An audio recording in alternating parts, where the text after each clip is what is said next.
जहां एक तरफ माननीय प्रधानमंत्री मोदी जी भारत को विकसित बनाने के लिए लगातार प्रयास कर रहे हैं और उसी कड़ी में एक और बड़ा प्रयास है स्टार्टअप महाकुंभ भारत इनोवेटिव्स जो है मार्च 18 से लेकर 20 तक आज जो चल रहा था फिलहाल उसका कंक्लूजन जो है भारत मंडपम न्यू दिल्ली में माननीय प्रधानमंत्री मोदी जी द्वारा किया गया और उसमें आपको जानकारी देते चले मोर देन 1000 स्टार्टअप्स एग्जीबिशन जो है वो वहां पर लगाए गए। इसके साथ साथ 100+ कंट्रीज से डेलीगेशन जो हैं वो यहां पर पहुंचे थे और कॉन्फ्रेंस की बात करें तो मोर देन 5000 कॉन्फ्रेंस डेलीगेट्स जो हैं इस एग्जीबिशन का हिस्सा बने थे और इस एग्जीबिशन को लगाने का एकमात्र यही मोटिव था जिसमें तकरीबन मोर देन 5000 फ्यूचर एंटरप्रेन्योर्स जो हैं उनको बिल्ड करना,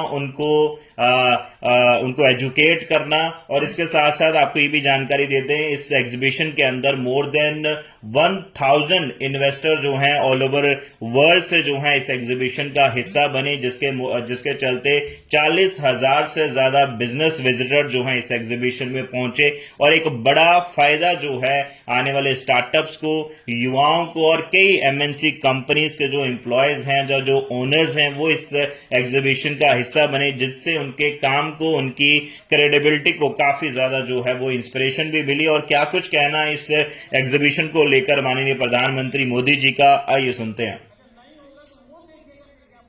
आप सबको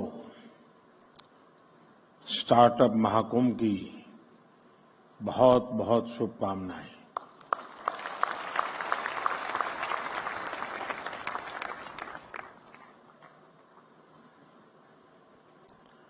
स्टार्टअप लॉन्च तो बहुत लोग करते हैं,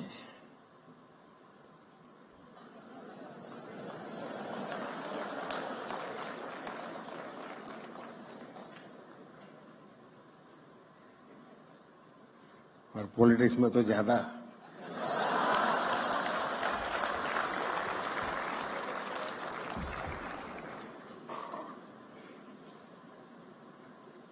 और बार बार लॉन्च करना पड़ता है।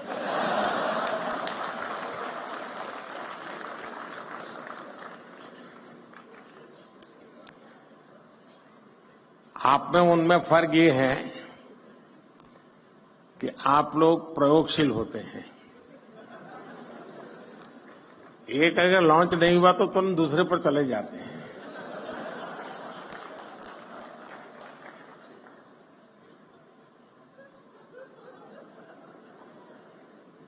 तो अब आप पीछे देर हो गई।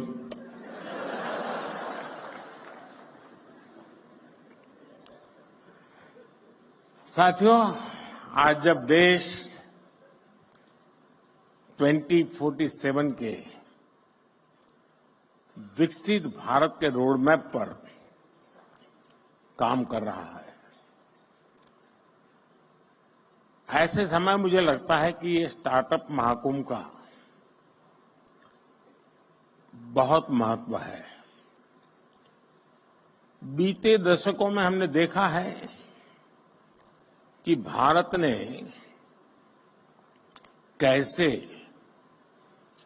आईटी और सॉफ्टवेयर सेक्टर में अपनी छाप छोड़ी है। अब हम भारत में इनोवेशन और स्टार्टअप कल्चर का ट्रेंड लगातार बढ़ता हुआ देख रहे हैं और इसलिए स्टार्टअप की दुनिया के आप सभी साथियों का इस महाकुंभ में होना बहुत मायने रखता है। और मैं बैठे बैठे सोच रहा था कि स्टार्टअप वाले सफल कैसे होते हैं, क्यों होते हैं, वो कौन सी उनके अंदर एक जीनियस एलिमेंट है जिसके कारण ये सफल हो जाते हैं। तो मुझे एक विचार आया, आप लोग तय करना मैं सही हूं कि गलत हूं। जो आपकी टीम है जिसने इसको ऑर्गेनाइज किया है, क्योंकि आमतौर पर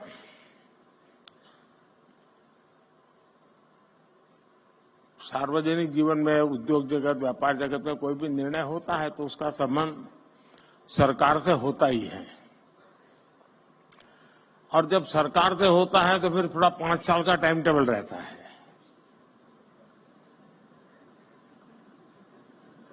धीरे धीरे पहुंच रही, इधर से शुरू हुई है।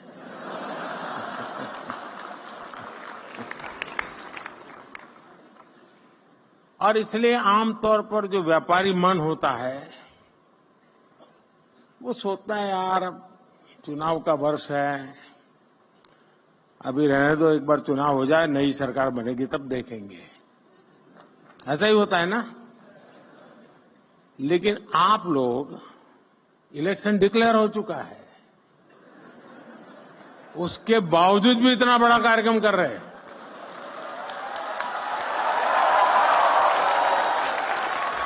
इसका मतलब ये है कि आपको पता है अगले 5 साल क्या होने वाला है।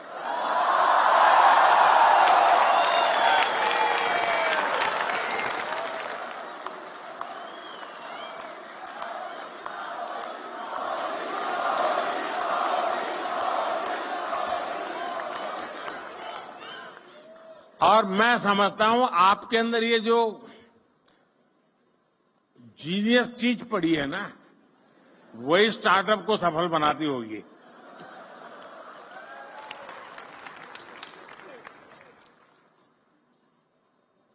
यहां investors, incubators, academicians, researchers, industry members, यानी एक प्रकार से सच्चे अर्थ में ये महाकुंभ है।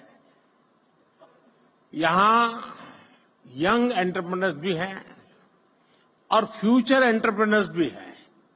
और जैसे आप में जीनियस टैलेंट है, मेरे में भी ये है, और इसलिए मैं पहचान सकता हूं, इसमें फ्यूचर एंटरप्रेन्योर मुझे दिखते हैं, मैं देख सकता हूं।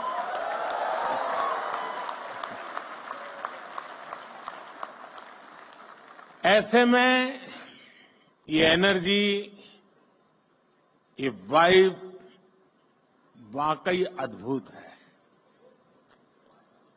जब मैं पोर्ट्स और एग्जीबिशन स्टॉल से गुजर रहा था तो ये वाइब में फील कर रहा था, और दूर कुछ लोग लगे थे, नारे भी लगा रहे थे,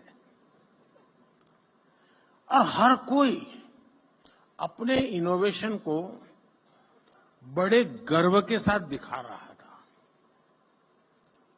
और यहां आकर किसी भी भारतीय को लगेगा कि आज के स्टार्टअप को नहीं, बल्कि कल के यूनिकॉर्न और डेकाकॉर्न को देख रहे हैं।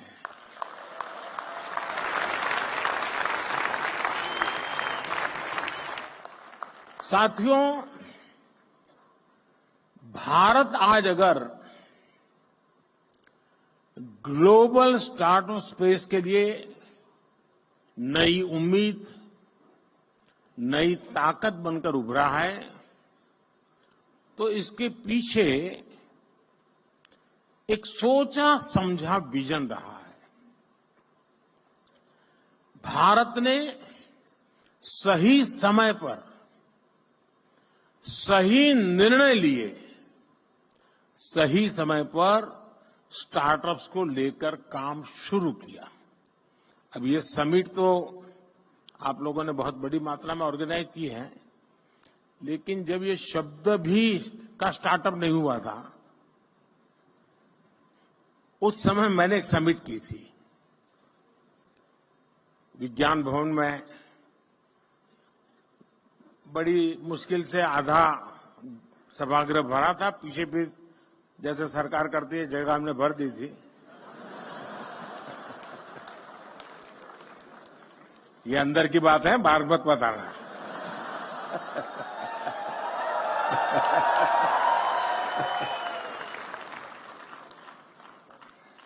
और उस समय देश में जो नए नए कुछ नौजवान, और मैंने startup India, stand up India, इसको लॉन्च करने की दिशा में मेरा प्रयास था। और मैं चाहता था कि उसको मैं एक आकर्षण पैदा करूं, यूथ में एक मैसेजिंग करूं। तो कुछ लोगों ने जो इनिशिएटिव लिए थे उनको खोजा देश भर में, भाई कोई कोने में कोई करता है तो जरा देखो। और मैंने 5-7 लोगों को बुलाया था कि जरा भाई आप भी वहां भाषण कीजिए, मेरी कोई सुनेगा नहीं। अब सुनते हैं। मैं उस समय बात कर रहा हूं। तो मुझे बराबर याद है उस फंक्शन में एक बेटी ने अपना अनुभव सुनाया, शायद यहां बैठी भी हो, मुझे मालूम नहीं है। और उसने, वो मूल बंगाली है और माँ बाप ने काफी पढ़ा लिख करके उसको तैयार किया। उसने अपना अनुभव बताया। उसने कहा, मैं, उनकी माता पिता भी पढ़े लिखे हैं, तो बोले मैं घर गई तो मेरी माँ ने पूछा, क्या कर रहे हो बेटा आप, काफी पढ़ लिख के आई थी। तो उसने कहा कि मैं स्टार्टअप शुरू करने जा रहे हूं। तो उसकी माँ ने कहा, वो बंगाली थे, सर्वनाश।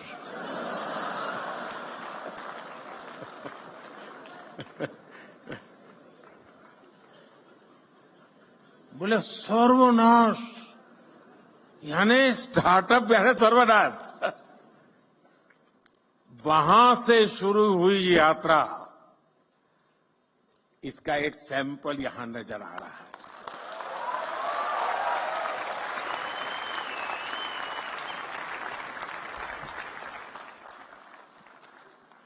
देश ने स्टार्टअप इंडिया अभियान के तहत इनोवेटिव आइडियाज को एक प्लेटफॉर्म दिया, उनको फंडिंग के सोर्स से कनेक्ट किया। एजुकेशनल इंस्टीट्यूशंस में इंक्यूबेटर स्थापित करने का अभियान भी चलाया। हमने बिल्कुल उसका बाल वाटिका शुरू की, अटल टिंकरिंग लैब, जैसे एजुकेशन में सबसे शुरू होता है ना केजी का, वैसा ही हमने शुरू किया। और इससे फिर एक स्टेज आकर गया, इंक्यूबेशन सेंटर बनते गए। टियर 2, टियर 3 शहरों के नौजवानों के लिए भी अपने आइडियाज को इंक्यूबेट करने की सुविधा मिलने लगी। आज पूरा देश गर्व से कह सकता है कि हमारा स्टार्टअप इकोसिस्टम सिर्फ बड़े मेट्रो शहर तक सीमित नहीं है। और अभी छोटी सी फिल्म में भी दिखाया गया, ये देश के 600 से अधिक जिलों तक पहुंच चुका है। इसका मतलब है ये एक सामाजिक कल्चर बन गया है। और जब कोई सामाजिक कल्चर बन जाए तो फिर उसको रुकने का कोई कारण ही नहीं होता है, वो नई नई ऊंचाइयों को प्राप्त करता ही करता जाता है।